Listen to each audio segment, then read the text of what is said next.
বিষ্ণু ইসলাম বিয়েকে অনেক সহজ করেছেন। এক সাহাবী বলল, ইয়া রাসূলুল্লাহ, বিয়ে করব। বিষ্ণু বললেন, হাল্লাকা সাদাক, ইয়ানি মাহর, ডু ইউ হ্যাভ দ্য ডোরি? তোমার কি মোহর আছে?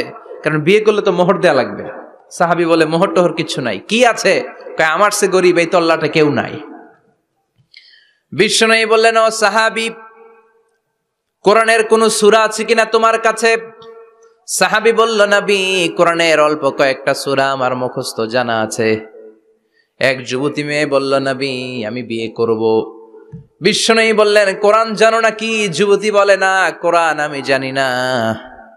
বিষ্ণু বললেন, আমার কাছে ভালো একখানা পাত্র আছে, বিয়ে পড়িয়ে দিলাম।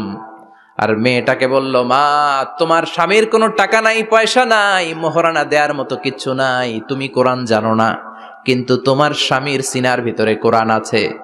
তোমার কোরআন জানা নাই, প্রতি রাতে তোমার স্বামী তোমাকে কোরআন শিখায়া দিবে, সূরাগুলো মুখস্থ করায়া দিবে।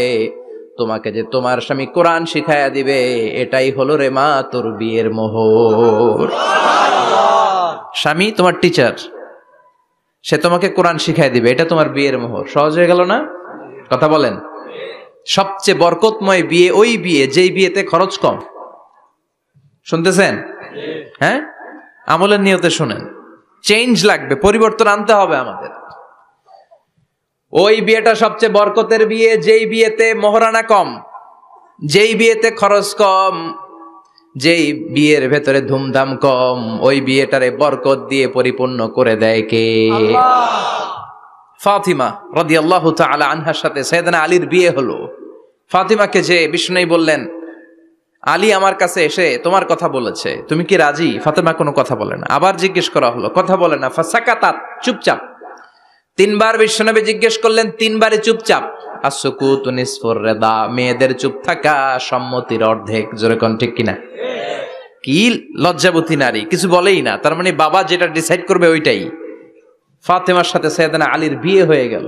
সামান্য কিছু কাপড় পেয়েছেন, সামান্য কিছু দিরহাম পেয়েছেন, সামান্য কিছু মোহরানার বিনিময়ে বিশ্বনবীর কন্যা সাইয়্যিদাতু নিসাই আহলিল জান্নাহ, সব নারীদের সর্দারিনী, যে ফাতেমা জান্নাতের দরজার ভেতরে ধাক্কা না দিলে কোনো নারী জান্নাতে প্রবেশ করতে পারবে না।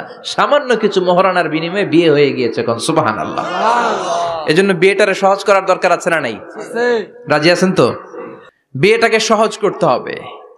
এরপরে আরেকটা সমস্যা হচ্ছে বিবাহ বহির্ভূত সম্পর্ক। এটাও যুবকদের মধ্যে এখন মহামারী আকার ধারণ